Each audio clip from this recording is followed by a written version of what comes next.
Deus. Lucas capítulo 5, versículo 8. Eu preguei esses dias sobre esse evento aqui, que foi a pesca maravilhosa, então a gente já conhece o que estava acontecendo aqui. Lembra quando eles foram pescar, não encontraram nada, voltaram para o mar, Jesus falou, vamos lá para dentro pescar. Aí eles voltaram com Jesus e o barco quase que veio a naufragar de tanto peso, de tanto peixe. E aí eles chegaram, e aí foi quando Jesus então chamou Pedro, e vem esse primeiro chamado, que diz assim, ó. Vamos a partir do 7, para ficar no contexto aqui. Por esse motivo, acenaram seus amigos do outro barco, para que viesse ajudá-lo. E eles chegaram e lotaram ambos os barcos, a ponto de começar a afundar. Diante de tamanho evento, Simão se prostrou aos pés de Jesus e declarou, afasta-se de mim, Senhor, pois sou um pecador. Então, igreja, olha só, diante disso, quando aconteceu tudo isso, o Senhor falou para ele assim, ó, Pedro, você não vai mais pescar peixe, você agora será um pescador de vidas humanas. Está lá no versículo 10, ó. Assim como Tiago e João e os filhos de Zebedeu, que eram sócios de Simão, todavia Jesus revela a Simão. Simão aqui é o Pedro da igreja. Então Deus depois mudou o nome dele para Pedro. Todavia Jesus revela a Simão, não tenhais medo, a partir deste momento tu serás um pescador de vidas humanas. Então eles arrastaram seus barcos para a praia, renunciaram a todas as coisas e seguiram a Jesus. Primeiro ponto da conversão, foram chamados e aceitaram o chamado, né? É aquilo que a gente fala às vezes do apelo, né? A gente faz o apelo, a pessoa, aí eu aceito. E aí começa a caminhada com Jesus. Eles já de pronto largaram tudo e começaram a caminhar. E às vezes a gente pensa que pronto, já está resolvido, mas não. É apenas o início. Ah, pastor, eu já vim para a igreja, eu aceitei Jesus e agora eu frequento os cultos. Maravilha, isso é apenas o início. E depois disso, igreja, aí a gente já está com uma certa caminhadinha na igreja, certa caminhada com Deus, e aí a gente reconhece e confessa quem é Jesus, que é outra parte fundamental da nossa conversão. Mateus 16, 15 e 16. Jesus perguntou para eles, vocês lembram disso aqui, né? Ele falou assim, ô irmãos, quem eles dizem que o Filho do Homem é? Ou seja, quem eles dizem que eu sou? E aí no 14, ou melhor no 15, alguns diziam assim, ó, 14, vamos no 14 para ficar com mais contexto. E eles responderam, alguns diziam que é João Batista, outros que é Elias, ou ainda quem diga que é Jeremias, ou um dos profetas. Então Jesus interpelou, mas vós, quem dizeis que eu sou? E aí quem respondeu, igreja? Então Simão Pedro respondeu, tu és o Cristo, o Filho do Deus vivo. Igreja, o que está acontecendo aqui? Uma confissão de fé. Agora Pedro sabe e reconhece quem é Jesus.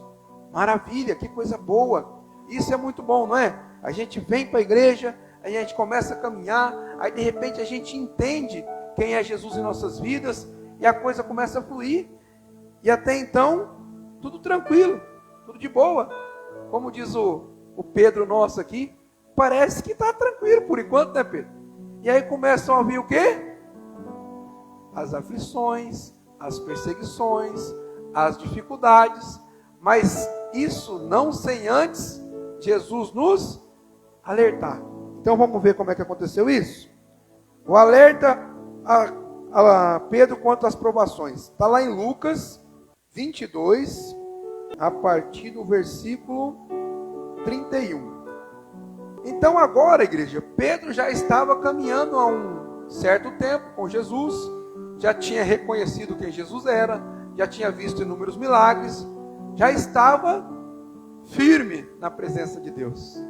E aí é onde entra o problema. Quando a gente está achando que está abafando, é onde entra o problema. E aí é o que diz a palavra, 31. Jesus fala então, Simão, Simão, que é Pedro no caso, né?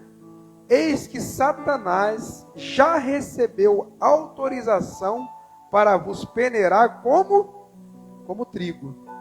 Eu, entretanto, roguei por ti, para que a tua fé não se esgote. Tu, pois, presta atenção, tu, pois, quando te converterdes, fortalece os teus irmãos.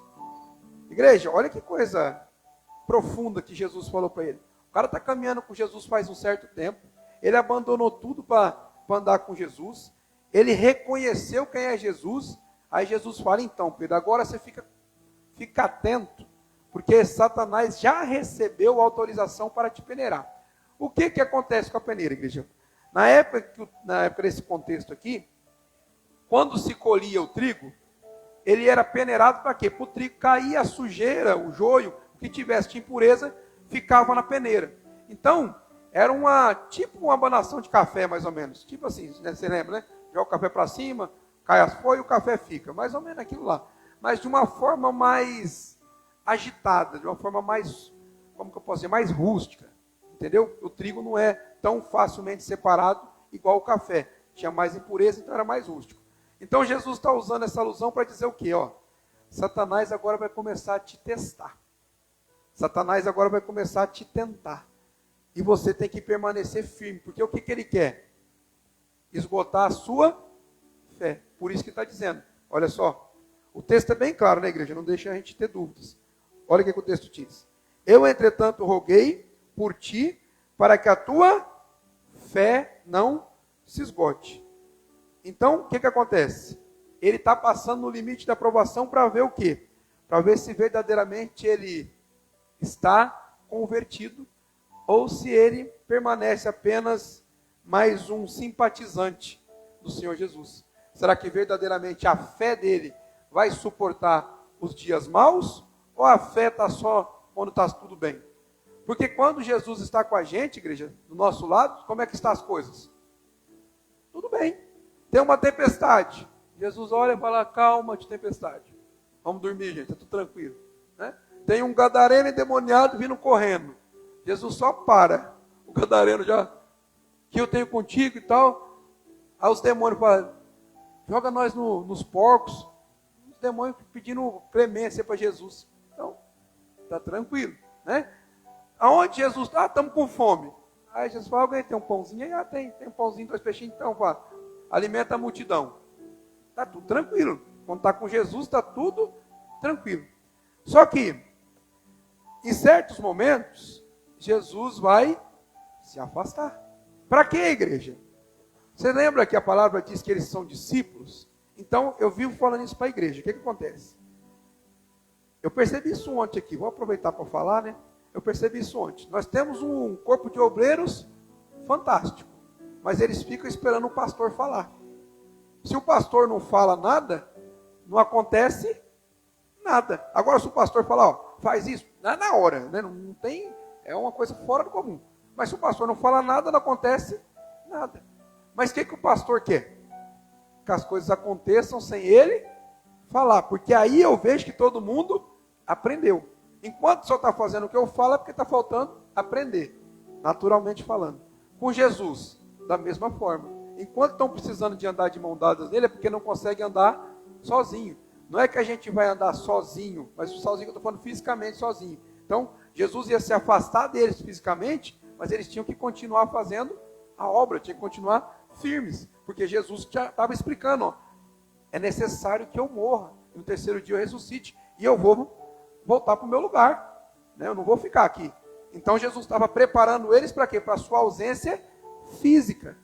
Só que, porém, será que eles já estavam preparados? E aí é que entra essa questão de peneirar, porque quando Jesus está do nosso lado, é necessário de fé para crer nele, fisicamente? Sim ou não? Não. É igual o Tomé, ué. Eu só acredito vendo. Jesus fala, então eu estou aqui, ó, tá vendo aqui essa marca aqui? Dá uma olhada aqui no meu peito. Aí o Tomé fala, nossa, eu acredito. Aí Jesus fala, você acredita porque você está vendo. Felizes ou bem-aventurados são aqueles que não viram, mas creram. Ou seja, você está me vendo, é claro que você vai crer, né? Isso é facinho. Então, por que a gente necessita de fé? Para crer que ele existe, diz a palavra do Senhor. Então, quando Jesus não está fisicamente, o que nos mantém ligado a Ele é a nossa fé. E é a fé de Pedro que vai ser testada. Amém? Vamos continuar o texto? E aí, igreja, olha o que o Pedro falou. O Jesus ainda deu um alertinho. Falou, Pedro, quando você se converter, fortalece teus irmãos. Ou seja, você não está pronto ainda, você não é convertido. Quando você converter, você faz isso. Imagina hoje na igreja, você falar para os irmãos se converter. Mas Pedro replicou, eis que estou pronto a ir contigo, tanto para a prisão quanto para a morte. Aí, ó, tá pronto, hein? Beleza. Contudo, predisse-lhe Jesus, no 34, igreja, sem sombra de dúvidas, asseguro-te, Pedro, que antes que o galo cante, que dia? Hoje, 3 vezes negarás que me conhece. Já aí o Pedro ficou louco, duvido isso acontecer, vai acontecer de jeito nenhum. Pai do céu, ainda mais hoje, que ele acabou de me falar, não vai acontecer. E aí, igreja, Jesus então termina esse diálogo e sai e vai orar no monte, como a gente já conhece, né? E é uma coisa interessante aqui, eu vou só dar uma pincelada. Jesus começa a orar, vocês lembram dessa? Eu preguei esses dias também. Jesus começa a orar. Só que aí o que acontece com os discípulos? Começa a dormir. Ele orando e os discípulos dormindo. Aonde que a gente prepara a nossa fé? Com oração. Amém? Coisas espirituais são coisas espirituais. Então a oração ela é espiritual. E aí então, Jesus está se preparando porque há de acontecer. Os discípulos estão dormindo. Deus deixou ele sozinho. Deus envia um anjo. O anjo fortalecer ali, ter comunhão com Jesus. É aquela situação em que Jesus sangra, né? Sai sangue dos seus poros ali. E versículo 46, chega Jesus, vê eles tudo dormindo, fala assim, ó, exortou-lhe Jesus, por que vocês estão dormindo? Levantai-vos e orai, para que não venhais cair em tentação. Aí Jesus está falando, gente, vamos se preparar aqui em oração, porque logo depois da oração vem a tentação. Se a gente estiver forte, a gente resiste à tentação. Se a gente estiver fraco, vamos naufragar. E aí o que acontece? Vamos lá? Logo em seguida, Jesus é preso. Vocês lembram da situação? Eles vêm ao encontro de Jesus, Judas dá um beijo em Jesus, eles entendem então que aquele é o Jesus, e o prendem e o levam, e não posso falar o que eu ia falar, mas eu vou falar, né? E aí o Tribunal Superior Federal fez o julgamento, né? Totalmente contra a lei, né? O Supremo fez ali o julgamento, igual aos dias de hoje, totalmente contra a lei, e já saiu a sentença para Jesus. E nessa quem estava por perto? Pedro. E aí no 54, diz assim, ó, 22, 54 de Lucas. Então prenderam a Jesus, levaram e o fizeram entrar na casa do sumo sacerdote.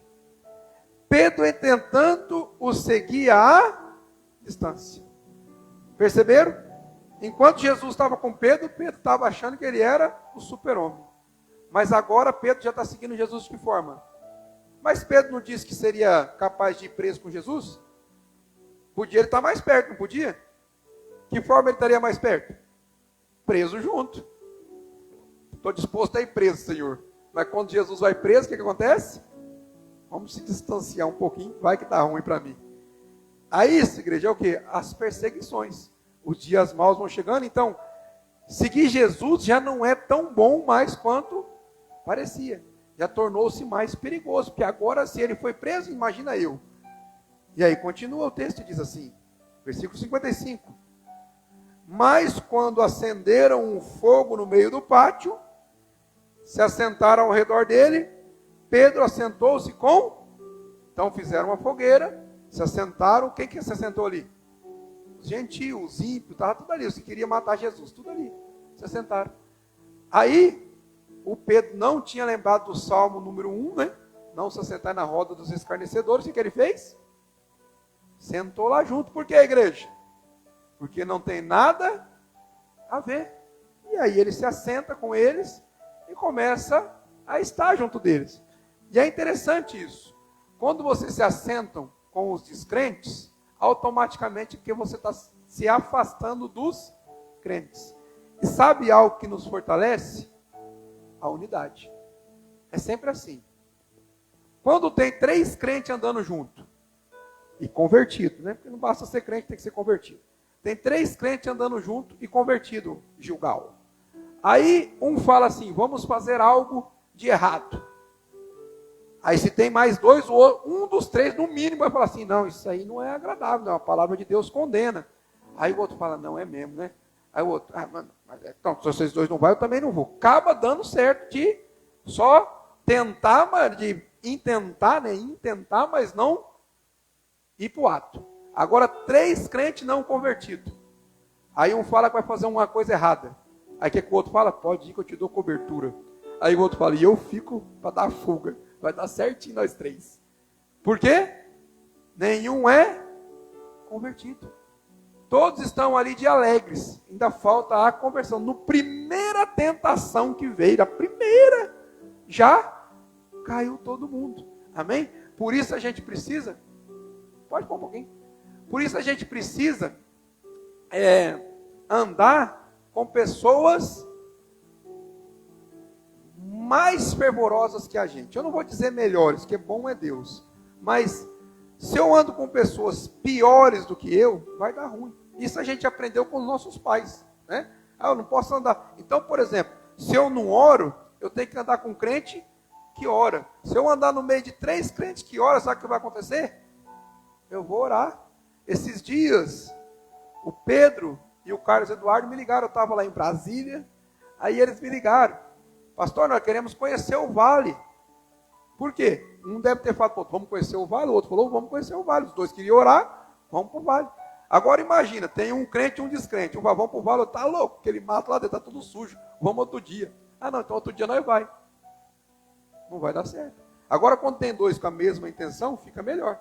E aí um ligou para o... Aí eu falei, liga para o outro irmão que vai lá direto, que ele sabe se lá tá limpinho ou não. Eles ligaram para o irmão, deu certo, foram lá e conheceram o vale.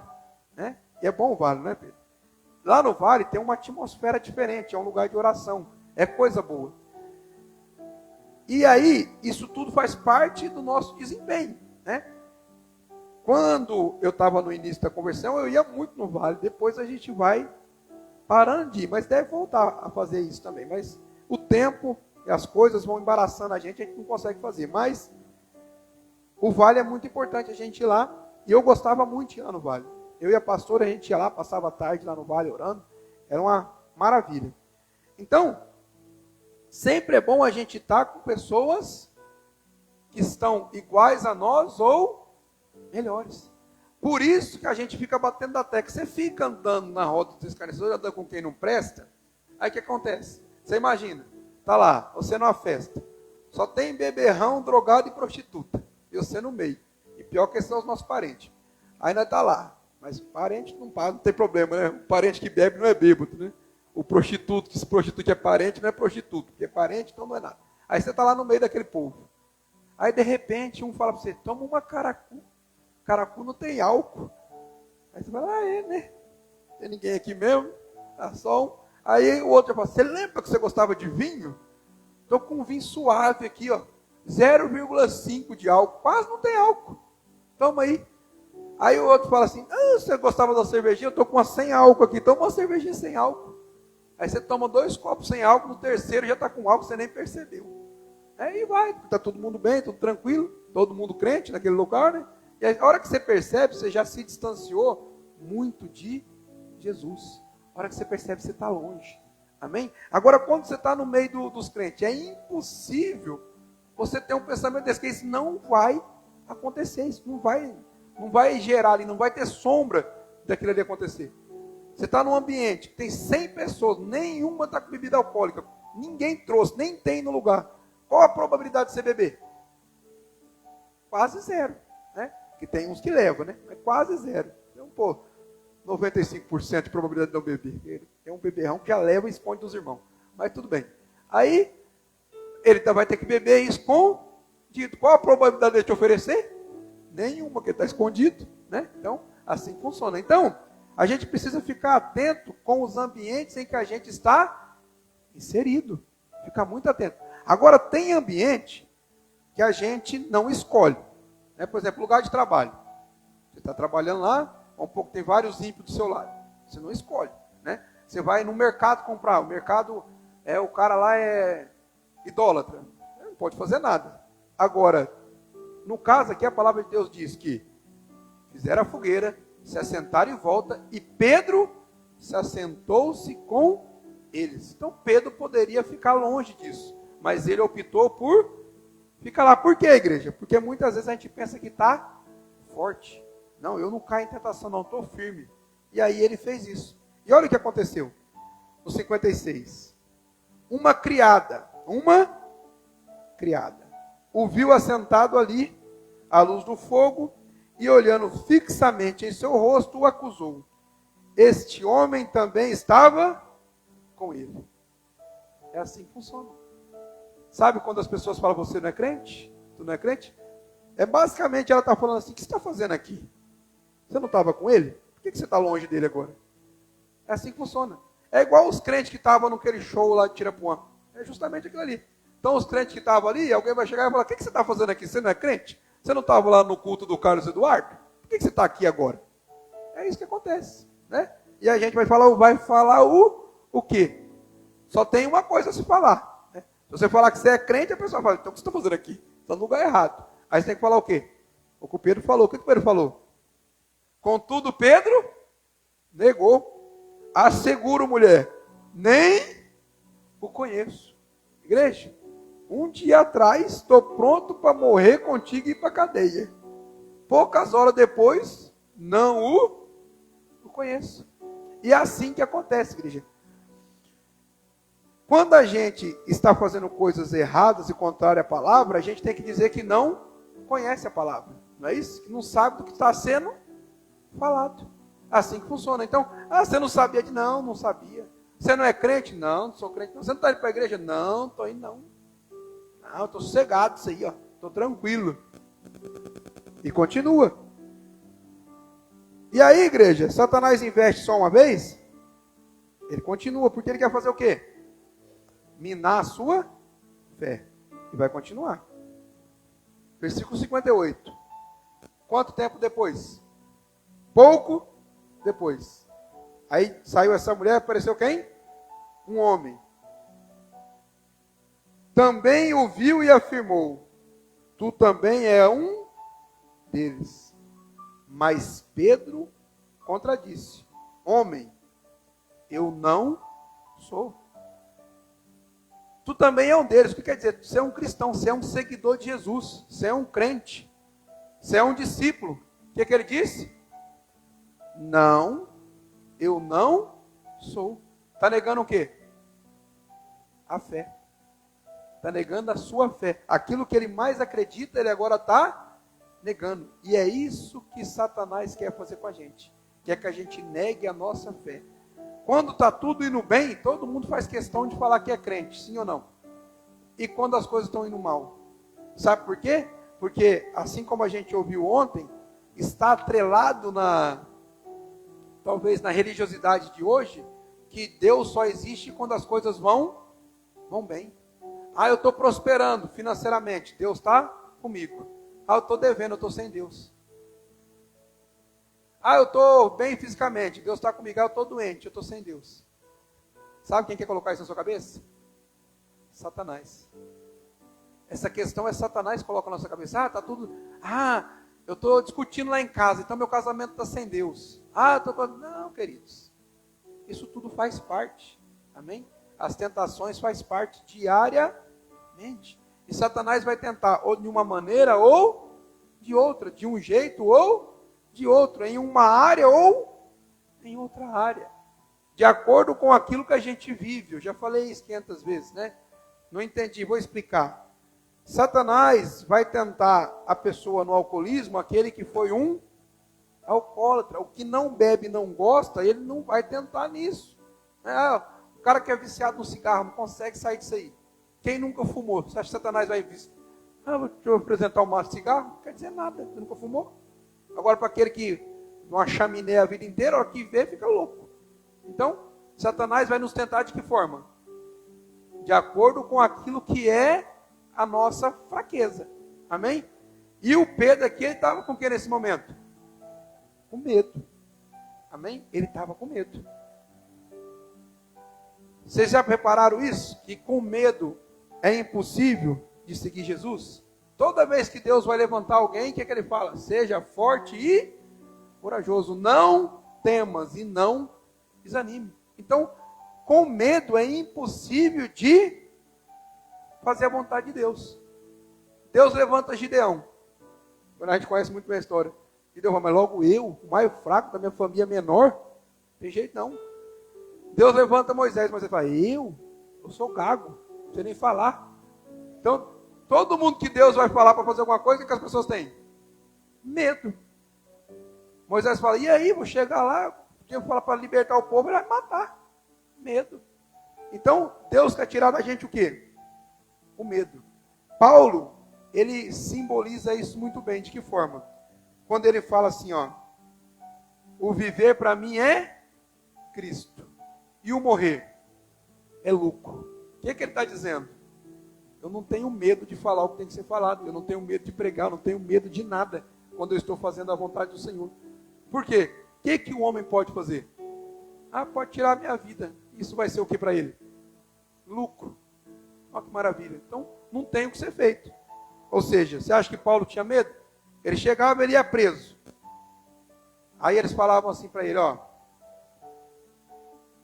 você está sendo preso, você sabe por causa de quê, né? Você está conturbando o ambiente aí, falando desse Deus. Aí ele chegava e ele ficava quieto? Não. Olha o erro deles. Vamos colocar ele nas prisões mais seguras, com mais guardas tomando conta. Era mais pessoas para serem convertidas. Quanto mais gente prendendo ele, melhor. Mais ele poderia falar de Deus. Então, vamos fazer o culto na cadeia. Como é que segura um homem desse? Não tem jeito. Vamos lá? Continuando aqui. 59. Havendo passado cerca de 1 hora. O diabo, igreja, ele não desiste. 1 hora depois, o homem o identificou. E esse aqui já não teve dúvida. Olha o que ele falou. Com certeza, também este estava com ele, porquanto também é Galileu. Sabe o que ele falou? Ele fala como eles, ele anda como eles, ele se veste como eles, ele parece um deles, então ele é um deles. É aquele crente que está no lugar errado, com a Bíblia debaixo do braço e terno. Então, você é crente? Não. Como que não é? O que você está fazendo aqui com essa Bíblia debaixo do braço? Então, o cara está na hora errada, no lugar errado. Ele, imagina, chegava um para sentar na roda dos escarnecedores e falava, ô varão, senta aqui. Mas varão, que conversa é essa? Eu já estou indo, vai lá, Deus te abençoe. Né? E começou com o cara, falou, esse cara só pode ser crente, é o jeito que ele fala. Né? Então, eles perceberam. Então, eles falaram, com toda certeza, ele é um deles, ele é um galileu. Ou seja, o modo de agir dele é igual o de Jesus. Porém, olha o que acontece, gente. Ao que Pedro exclamou, o firme, né? Homem, não sei do que está falando. Não sei do que você está arrumando. Não sou crente, não conheço Jesus aí, nunca vi, nunca tive com ele. Ele falava ainda. Quando ele estava falando ainda, o que aconteceu? O galo cantou. O que Jesus falou para ele? Ainda hoje, antes que o galo cante, 3 vezes você me negará. Não é que o galo cante 3 vezes, viu, igreja? É antes que o galo cante, 3 vezes você me negará. Vocês entenderam aí a questão, né? Que às vezes a pessoa fala, mas eu não vi o galo cantando a outra vez. Presta atenção no texto. Não está falando que o galo vai cantar 3 vezes. É porque vai negar 3 vezes antes que o galo cante. Amém? Vamos continuar? E aconteceu que o Senhor, voltando-se para Pedro, olha como ele é um homem de sorte, Pedro. Estava lá na roda dos escarnecedores, normalzinho.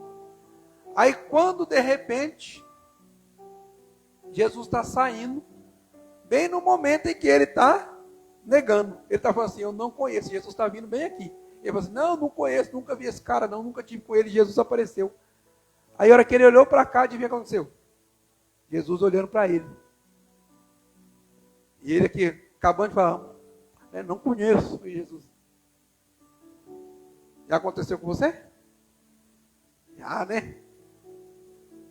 Você acabou de postar uma porcaria lá, o pastor já coloca, Pai do Senhor querido. Acontece, não acontece? Acaba de postar aquela foto do ovo, porque tem gente que é engraçado demais, né? O cara, ele parece um ovão de galinha. Ele posta a foto de ovo, aí você olha e fala, esse cara não é convertido, ele não é uma pessoa, ele é um ovo ainda. Como que é a foto do ovo nas redes sociais? E as mulheres? Ovo. Não é crente, nunca foi crente, biquinho. E o homem aqui, ó. Aí quando não foi, como que é assim que fala? Assim, ovo, olha o ovão lá, parecendo aqueles ovão de 2 gemas, aqueles ovos. Já viu, né, Felipe? Lá perto da grande, que a grande lá, aqueles ovão desse tamanho assim, de 2 gemas, tá lá. O carudo. Nunca virou um pintinho. Nunca virou uma galinha. Nunca virou um galo. Olha lá, ovo. A largatona lá. Assim que funciona. Não é assim que funciona? Vou nem falar mais de como é que é essas fotos aí, que vocês já sabem. É só vocês olhar. Entra nas redes sociais, vocês vão ver. Ovos para um lado, galinhas para o outro. Poucas galinhas e muitos ovos. O que são ovos, gente? Pessoas que ainda não foram transformadas, convertidas. Então ela ainda é um ovo, né? Depois eu tive que pensar, nossa, eu chamei as mulheres lá de galinha, ficou ruim esse negócio. Por isso que eu falei da borboleta, né? Apesar que crente não leva para lá para o duplo sentido. Então galinha que eu falei é animal, viu? Eu fiquei pensando, depois essas minhas, então nós temos que ser galinha. Aí sai por aí galinhando, eu falei, negativo. É animal, viu, gente? Pois ainda fala, do jeito que a coisa está hoje, ainda fala, o pastor que falou. Estou de olho. Amém? Então, seus ovos velhos, começa a ser transformado. Amém? Pedro era ovo? Não. Você viu que ele falou assim, você é igual, você é um deles. A cara dele já não era de ovo, mas já tinha virado uma borboleta. Não voava muita coisa não, mas já era uma borboleta. Tanto que ele foi reconhecido. Né? Por que eu estou dizendo isso? Porque o ovo é reconhecido? É nada. Pega o Face lá. O Face é antigo, né? Instagram hoje. Pega o Instagram. Tenta achar a foto de um crente lá para você ver. Pega a igreja, você vai ver. Aí tá lá. Sem camisa, sunga, cerveja, moto empinando, roupas indecentes, ambiente que não presta, tudo quanto é coisa ruim. Você fala, cadê os crentes daqui? Aí você vai olhar de baixo, é ovo. É ovo. Largar a tona. Não virou crente ainda. Mas um dia vai dar certo. Mas o Pedro, mas isso aí, igreja, só para você entender, isso é parte da conversão. Então nós estamos falando da conversão do Pedro. Não se preocupa, eu sou um ovo ainda, uma hora ou outra essa casquinha quebra e você sai para fora. E vai curtir o mundo. Sabe o que é interessante do ovo, gente? É que o ovo fica preso em uma prisão. Ele não consegue enxergar nada. É assim que funciona o crente ovo. Fica preso, não enxerga nada. E no mundinho dele. Mas aí quando ele tem a liberdade, que ele reconhece Jesus, ele se transforma e vive a liberdade. Olha que bênção. Continua aqui. Eu acho que na época de Jesus não tinha galinhas, mas ele tinha usado como parábola. Amém? Vamos lá? Tinha galinha sim, viu, gente? Estou brincando. Continua aqui, igreja. Versículo 61. E aconteceu que o Senhor voltou-se para Pedro, com aquele olhão. E olhou diretamente nos olhos do Pedro, E aí o que aconteceu? Olha só. Então Pedro fez o quê? Lembrou da palavra. Olha que coisa. É só cutucar que aí o Pedro lembra da palavra. Estava lá o Pedrão, sossegado, dizendo, paz do Senhor. Aí ele lembrou da palavra. Estava lá ele arrebentando, aí ele olhou o pastor de longe, lembrou da palavra. Eu estou pensando em nem ir muito lá no nosso salão lá, porque quando eu vou lá durante a semana, ou fora dos dias de culto, eu estou atrapalhando a sequência do... O cara vem lá todo malandrão, chegando, é o que olha o pastor, aí vai embora, perde o cliente. Eu não vou lá mais não, estou atrapalhando o ambiente lá. Está perdendo os clientes. Ele chega todo desprevenido, a hora que chega, dá de cara com o pastor. Tem uns que não sabem se fala Pai do Senhor, se não fala. Mas... E quando eu estou atrás da porta, do vidro? Aí chega lá todo malandrão, eu vou e olho pro vidro. Rapaz do céu, Deus quase cai do outro lado. É interessante, né? Certo, Carlos Eduardo? Mas não está atrapalhando não, tá? Se tiver também eu vou continuar. Porque é melhor você estar perto de mim do que longe, amém? Vai continuar aqui o texto e vai dizer assim, ó. Então Pedro lembrou da palavra que o Senhor havia lhe predito antes. Não sei se isso é familiar para vocês, mas toda vez que a gente se arrebenta, a gente pensa um pouquinho e compreende. Parece que eu já ouvi uma palavra falando sobre isso. Olha, uma tentação. Parece que eu caí, mas parece que o pastor falou sobre tentação no domingo e na segunda eu já caí. Ou melhor, no domingo à tarde, não esperei nem da meia-noite. O que ele falou aconteceu, que coisa. Mas eu não lembrei na hora, só depois que eu cometi o erro. Que interessante, né, Francisco? Aí eu fiquei pensando, falando assim, gente, o Pedro pensou, né? Parece que eu ouvi uma pregação sobre que eu ia negar Jesus. Faz tanto tempo, né? Se eu procurar na live aqui, mas Jesus acabava de falar, não tinha nem 10 horas, né? Então não tinha, e não tinha live também. Imagina nós sem live, perdido, né? Porque no culto ninguém escuta nada, fica só vendo a live depois.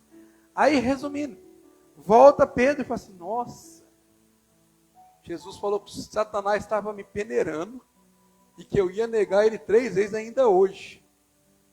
Não é que ele aconteceu mesmo? Olha esse Jesus aí, não é que ele é um profeta, né? Deve ter pensado no coração, veja que tu és profeta. E aí o que acontece, igreja? Olha só. Então, Pedro se lembrou da palavra que o Senhor lhe havia predito. Antes que o galo cante, hoje tu me negarás 3 vezes. Então Pedro, retirando-se dali, chorou amargamente. O que aconteceu com Pedro, igreja?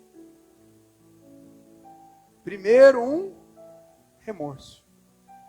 Primeiro o remorso. Sempre assim, primeiro o remorso. Porque primeiro dá ruim, aí você mesmo sente remorso. Aí depois vem o arrependimento. E ele ficou pensando, nossa, que bucha, hein? O que eu fui fazer? E agora? E aí o que acontece, igreja? Segue tudo o que havia acontecendo. Jesus então foi crucificado, sim ou não? Ressuscitou, apareceu, e aí Jesus ficou um tempão aqui, porque o povo aqui é difícil, gente. Jesus podia ter ressuscitado e ido embora direto, mas nós temos que ficar vindo aqui. Mas não, estou vendo, ressuscitei, estou aqui, vocês acreditam? E teve que ficar aqui um bom período. Só caiu Pedro, o que aconteceu com Pedro? Negou Jesus, e dentro dele a sua alma, o que aconteceu? Ficou abatido. Sabe o que o Satanás tem agora? Algo contra o Pedro. Imagina, Pedro, vou pregar. Satanás, você vai pregar por quê? Você está negando Jesus? Aí imagina Pedro falar assim, Jesus é bom, hein? Jesus é o nosso Salvador. Aí Satanás falando, é seu Salvador e por que você negou ele? Já pensou o peso disso? Um homem que nem Pedro? E Satanás sabia quem era? Pedro. E Satanás sabia o que Deus tinha para... Por isso Satanás queria matar no ninho. Enquanto é ovo, vou matar no ninho. Porque se esse Pedro virar quem ele tem que ser, acabou para mim. Você viu o que o pastor Diego falou ontem aqui?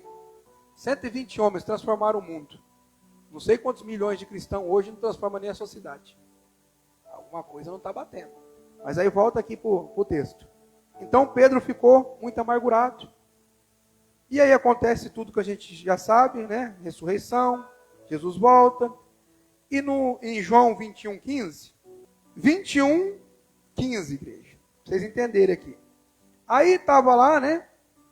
Simão, Tomé, Natanael.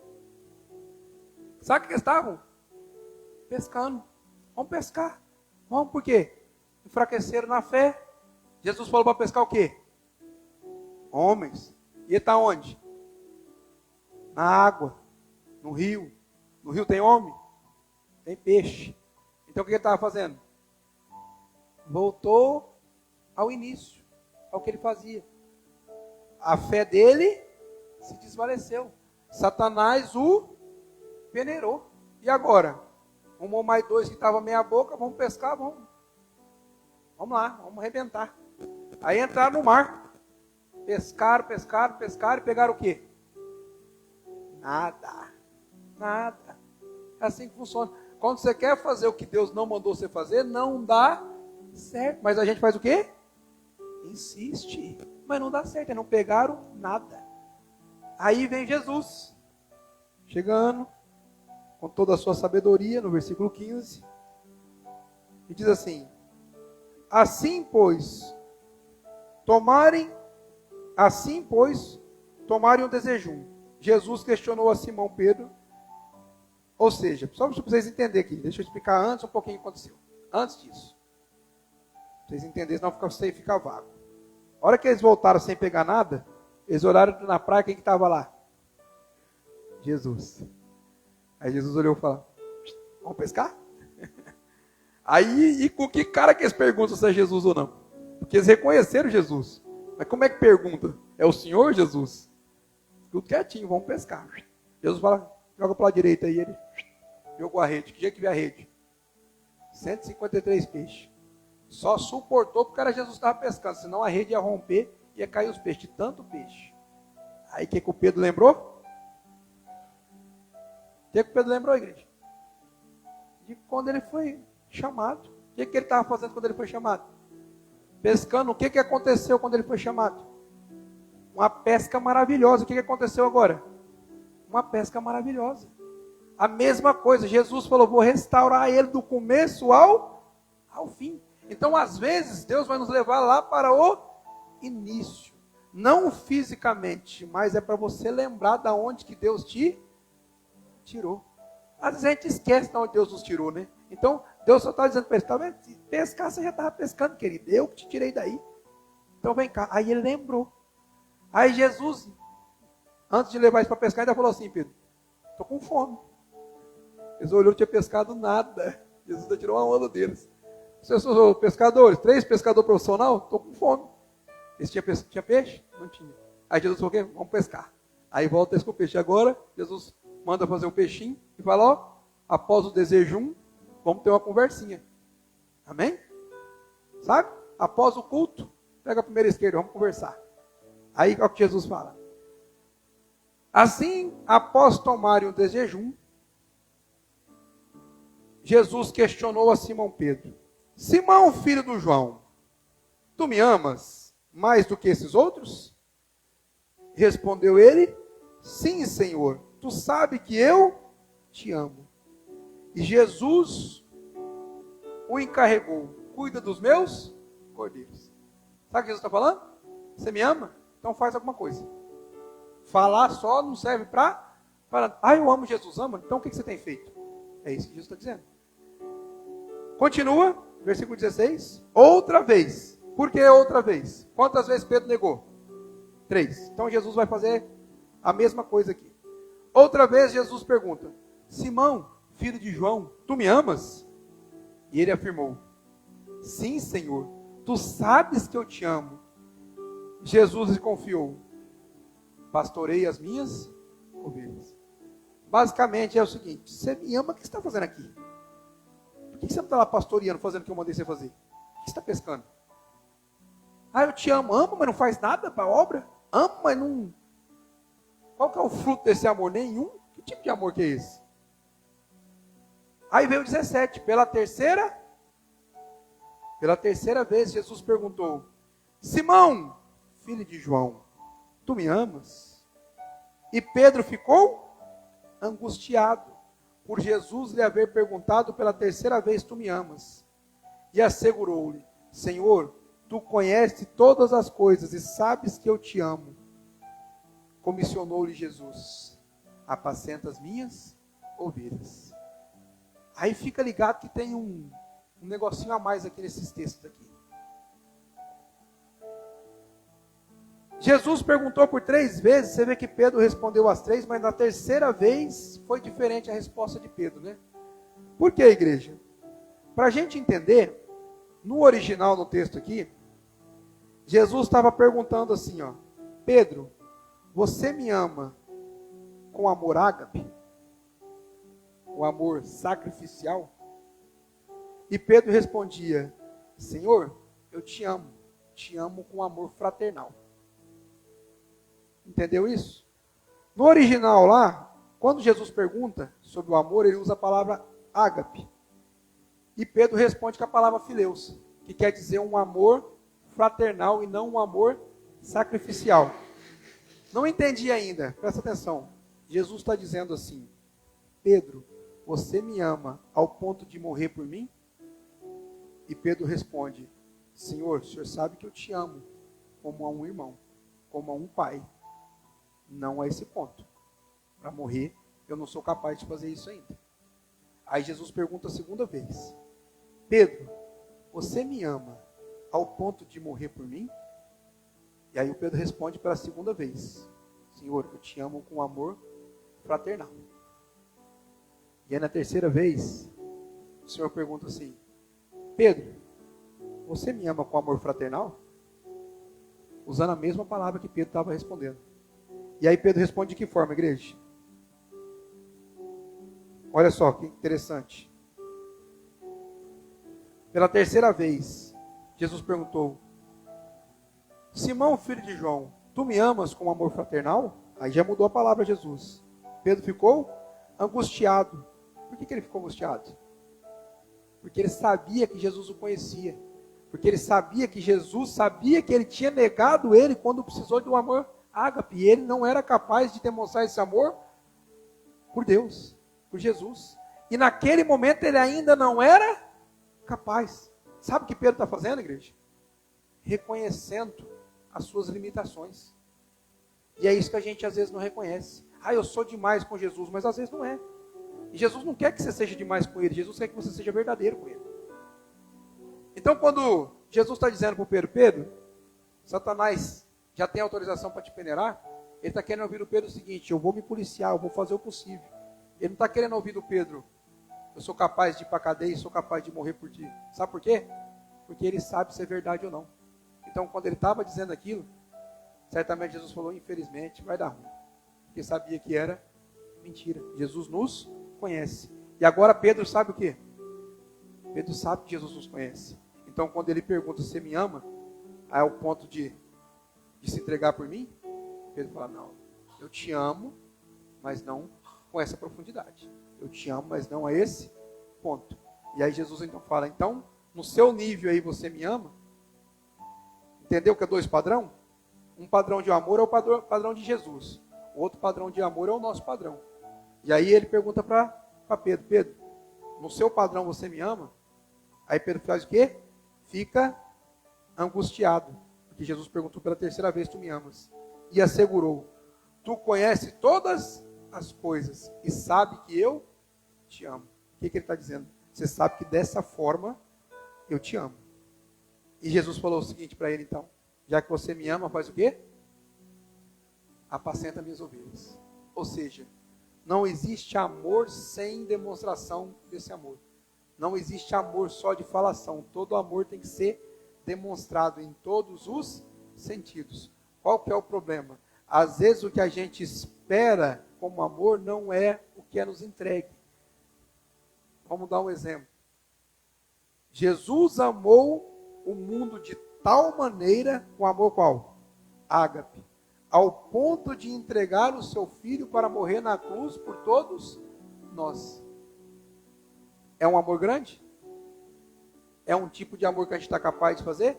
Qual de nós, sem mentira nenhuma, pega seu filho e leva para ser morto? Qual é capaz? Certa vez eu ouvi uma historinha assim, eu vou ver se eu lembro, para ilustrar essa questão, né, para ficar mais fácil. Havia um homem que tomava conta dos trens, fazia ali sabe aquela, quando muda os trilhos, o trem para um lado e para o outro desvio? Ele tomava conta disso. E certa vez, ele levou o seu filho para conhecer o trabalho dele. E enquanto ele se distraiu com o seu filho, vinha vindo um trem. E esse trem vinha transportando, sabe o quê? Presos da pior espécie possível.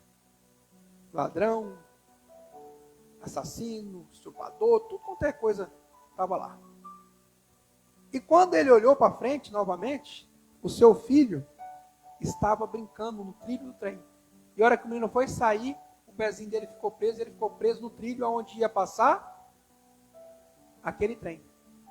E ele conseguiria desviar o trem, mas se ele desviasse o trem iria desencarrilhar e correria o risco de morrer todo mundo.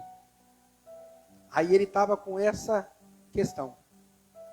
Ou o filho dele, ou aqueles assassinos e ladrões. Sabe quem teve com esse questionamento uma vez? O nosso Deus. Ou Jesus, ou nós. Sabe por que ele optou? Por nós. A história do trilho é só para a gente entender. Será que a gente teria essa capacidade de alterar, matar o nosso filho por um monte de gente que a gente nem conhecia e que teoricamente são malfeitores? Que é o que nós somos, sem Jesus, sem Deus, malfeitores, pessoas ruins. Será que a gente teria essa condição? É sobre esse amor que Jesus está falando. Aí continua o texto, igreja, para a gente finalizar. Olha só que interessante. E Jesus fala o quê? Apacenta as minhas ovelhas.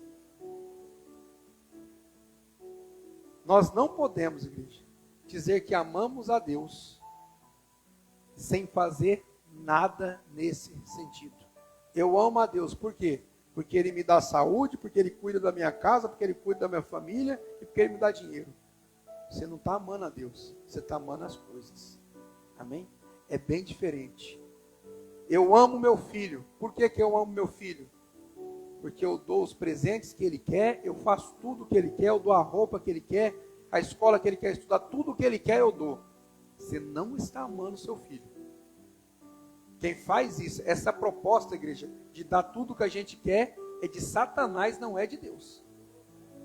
Eu amo meu filho, o que eu dou para o meu filho? O que ele precisa. O que o meu filho precisa? Quando ele é pequeno? Educação.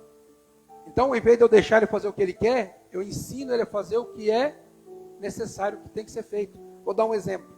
Qual que é a criança que gosta de escovar os dentes? Eu nasci com uma vontade enorme de sair escovando os dentes. Posso ver um fluxo, eu já vou fazendo bochecho. Qual que é a criança que faz isso? Nenhuma. Porque ela não sabe que ela comer doce e não escovar os dentes vai estragar os dentes. Quem sabe disso? Os pais. Então, mesmo ela não querendo, o que eu tenho que fazer? Vai escovar os dentes. Criança gosta de tomar banho? Não gosta de tomar banho. Mas a gente sabe que sujeira vai gerar doença. Verme, tudo quanto é coisa que a gente fala, vai tomar banho. É assim que funciona. Sim ou não? Por que a gente ensina a criança a ser educada em casa? Porque na rua, se ela não for educada, ela vai apanhar, vai sofrer. Então a gente, por amar o nosso filho, não querer que ele sofra na rua, a gente ensina em casa. Não é porque nós somos bons, é porque nós fazemos o que tem que ser feito, porque nós amamos o nosso filho. Então quando eu amo ele, quando eu amo meu filho, minha filha, eu não faço o que ele quer, eu faço o que ele precisa. Ah, eu quero ir para uma festa rave. Não. Ah, se eu não me amo, não deixei para lugar nenhum. Não, eu te amo, é por isso que você não vai. Se eu não te amasse, eu já te deixava lá na porta. E às vezes a gente faz isso, não faz? Ah, vou deixar na porta e pego na hora de terminar. Ah, só vou estacionar aqui no inferno, você vai lá, na hora da saída eu te espero aqui de volta. Presepada que é essa? Não, querido, você não vai lá no inferno, não. Não vou deixar. É amor. Amém? Os casais, da mesma forma. Qualquer dia eu vou falar sobre casais. Estou estudando muito essa questão de casais. Casais da mesma forma. O que as mulheres querem hoje? Atenção? Não. Presente. Só que elas disfarçam e falam que é atenção. E por ser dois mundos diferentes, o homem está ficando louco. Sabe por que o homem está ficando louco? Vou explicar isso aqui. Porque Satanás, ele tentou agir na vida do homem para destabilizar as famílias. Ele conseguiu? Não, porque o homem não tem capacidade de destabilizar as famílias. O homem, quando fica louco, das duas uma, ou ele pega o carro e sai em alta velocidade andando para lugar nenhum, ou ele fica emburrado, quieto, sem falar nada. Sim ou não?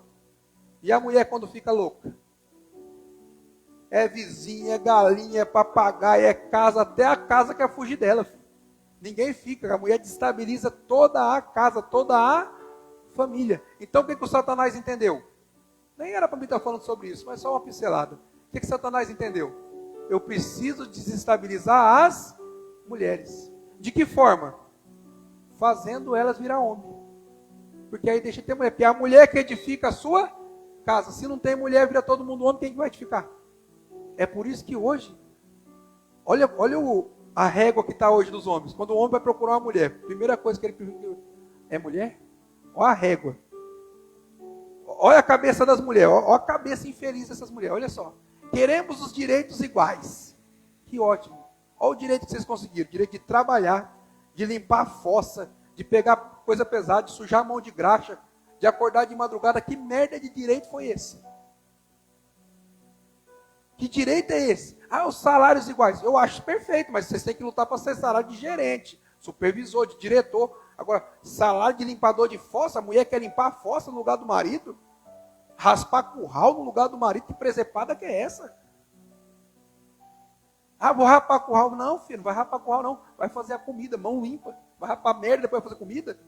Não dá certo não. Então, só que o mundo foi fazendo o quê?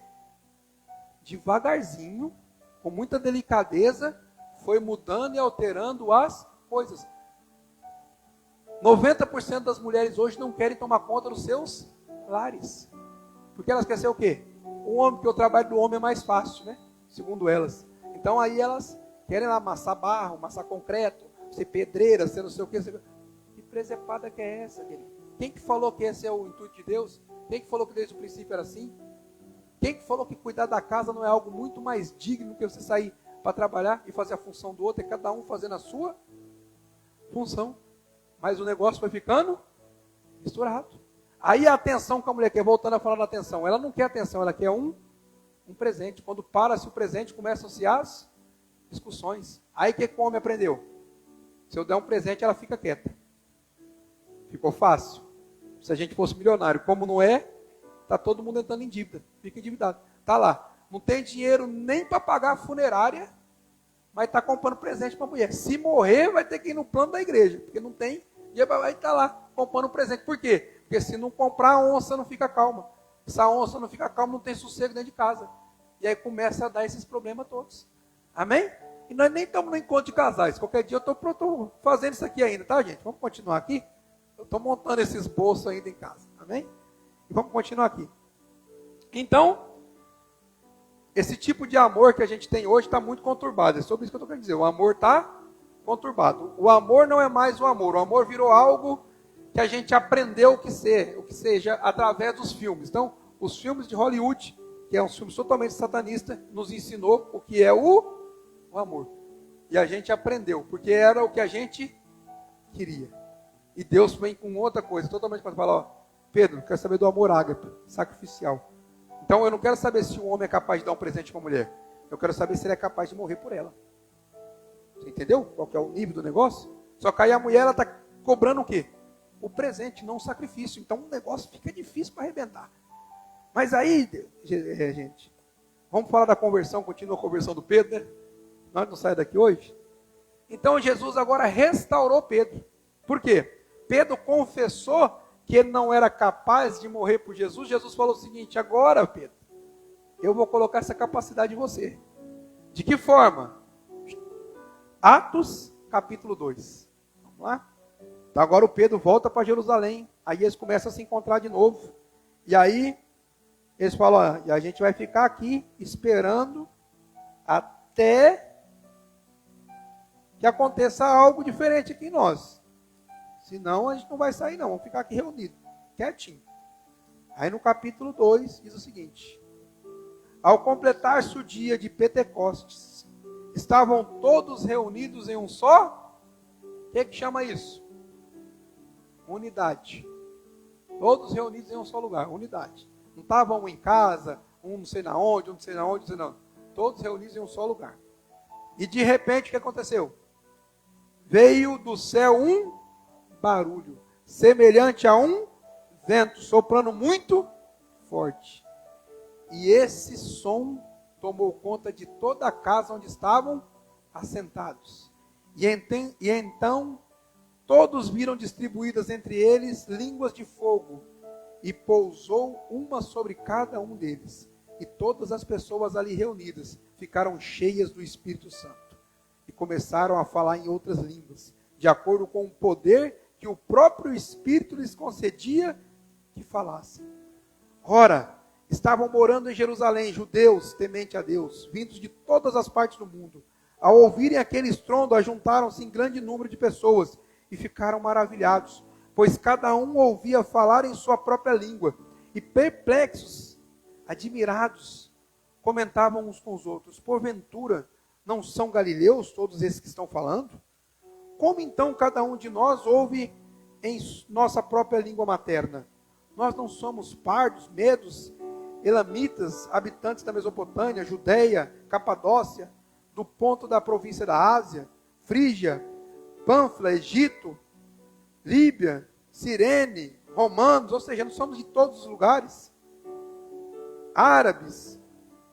Como, versículo 11, todos ouvimos discursar sobre as grandes realizações de Deus em nossa própria língua. Como isso pode acontecer? E todos estavam absolutamente assustados e confusos, e perguntando uns aos outros: o que significa isso? Entretanto, outros passaram a ridicularizar, exclamando: eles estão cheios de vinho, estão tudo bêbado.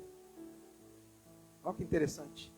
Um milagre dessa proporção acontece, mas tem sempre os imbecil de plantão para dizer que eles estavam bêbados. Mas agora como é que o Pedro está? Cheio do Espírito Santo. Agora ninguém segura o homem. Filho. Agora ele está pronto para morrer. Agora ninguém segura ele. E aí acontece o seguinte, versículo 14. E aconteceu que, colocando-se em pé, junto com os 11, Pedro tomou a palavra. E em alta voz pregou a multidão reunida. Sabe aquele Pedro que estava escondido? Sabe aquele Pedro que estava no meio da roda dos escarnecedores? Sabe aquele Pedro que estava falando que não conhecia Jesus? É esse Pedro que se levantou no meio de todo mundo agora e vai clamar em alta voz. Eu queria parar por aqui, mas não tem jeito. Olha o discurso do homem. Olha o que ele diz: homens judeus e todos os habitantes de Jerusalém, permitais que eu vos esclareça o que se passa. Dai, pois, atenção às minhas palavras. Não sei porque toda vez a multidão está dispersa, tem que ficar falando toda hora, né? Ouve o que eu estou falando, fica atento. Ei, estou aqui, desde essa época. Estes homens não estão embriagados como pensais, até porque são apenas 9 horas da manhã. Muito diferente disso, o que está acontecendo, ou o que está ocorrendo, foi predito pelo profeta Joel. Isso aqui é profecia, querido. Nos últimos dias, o Senhor derramaria do meu espírito sobre... Nos últimos dias, diz o Senhor, que derramaria do seu espírito sobre todos os povos. Os seus filhos e suas filhas profetizarão aos jovens, terão visões e os velhos terão sonhos. Sobre os meus servos e as minhas servas derramarei do meu espírito naqueles dias, e eles profetizarão. Mostrarei maravilhas em cima do céu e sinais embaixo da terra: sangue, fogo, nuvens de fumaça. O sol se tornará em trevas e a lua em sangue, antes que venha o grande e glorioso dia do Senhor. E todo aquele que invocar o nome do Senhor será salvo. Israelitas, escutai essas palavras. Jesus de Nazaré, homem aprovado diante de vós por meio de milagres, feitos por tentosos e muitos sinais que Deus por meio dele realizou entre vós, como vós mesmo bem sabeis. Este homem vos foi entregue por propósito determinado e pré-conhecido de Deus, mas vós, com a cooperação de homens perversos, o assassinaram pregando na cruz. Contudo, Deus o ressuscitou dos mortos, rompendo os laços da morte, porque era impossível que a morte o retivesse. E a respeito dele afirmou Davi: eu sempre via o Senhor diante de mim, porque está à minha direita. Por esse motivo o meu coração está alegre e minha língua exulta, e o meu corpo também repousará em esperança, porque tu não me abandonarás no sepulcro, nem permitirás que o teu santo sofra decomposição. Você está entendendo o que o Davi está falando? Nós não vamos morrer não, gente, nós vamos ter vida. Tu me fizeste conhecer os caminhos da vida e me encherás de alegria na tua presença. Igreja, o homem acordou desse jeito, citando Joel, citando Isaías, citando Davi. Cheio, cheio, cheio, cheio, cheio. Sabe quantas pessoas foram impactadas com essa palavra? 5.000. Só no primeiro discurso. 5.000 pessoas. Por quê? As suas palavras estavam cheias de poder. Estavam cheias de amor. Mas sabe se acontecesse isso hoje, o que a gente ia fazer? Cheio do Espírito? Sai todo mundo aqui cheio do Espírito. Quem ia para a praça? Ninguém. Ah, vou ter que cozinhar, rapaz do céu, meio-dia, com uma fome danada, vamos para o almoço. Vixe, eu tenho um almoço com a minha tia. Nossa, minha avó operou. Vixe, tenho não sei o que para mim. Cada um tem uma a fazer, ninguém ia pregar, ninguém ia falar da palavra. Como assim ninguém faz? Por isso que não há um mover do Espírito como havia anteriormente. Porque as pessoas abandonavam tudo em nome de Deus. Hoje as pessoas querem algo para elas e não para Deus. Querem algo para si mesmo e não para Deus. A gente tem uma alegria tão grande, mas a gente não compartilha com ninguém. A gente tem um amor tão grande, mas a gente não quer que as pessoas sejam alcançadas por esse amor. A gente tem vergonha de falar de Jesus para outras pessoas. A gente tem vergonha de falar. Para o mendigo na sarjeta é fácil falar, mas para aquele que aparentemente está com a vida superior à nossa financeiramente, aí a gente não fala. Para aquele que parece que tem uma compreensão de alguma coisa, a gente não fala. Para aquele professor que parece conhecer a história, mas não conhece nada, a gente não fala. Para aquele amigo extrovertido, a gente não fala. A gente tem uma exposição do evangelho seletiva. Tem pessoas que eu prego a palavra. Tem pessoas que eu me tenho a não pregar. Tem pessoas que eu sei que vai aceitar. Então eu vou pregar. Tem pessoas que eu vou deixar quieto. A gente tem medo de pregar a palavra. A gente tem vergonha de pregar a palavra. A gente tem vergonha de falar do amor de Deus. A gente tem vergonha de dizer para as pessoas quem Ele é. E por isso, a gente vive nessa vida pequena. Dentro do galinheiro, vamos pôr assim. Virou galinha, mas está dentro do galinheiro. Tem que sair. Jesus não vai podar suas asinhas. Sabe que galinha voa? Voa. Jesus não poda as asinhas. Tem que voar. Tem que expandir. Tem que sumir por aí. Tem que falar do evangelho. Tem que pregar a palavra. Tem que falar para as pessoas o quanto Deus é bom na sua vida. É isso que o Davi falou, você viu? O Davi falou assim, eu sei quem é você, e o que me alegra é a esperança de saber que eu não vou apodrecer numa cova, porque o Senhor vai me resgatar e vai me levar para junto de ti.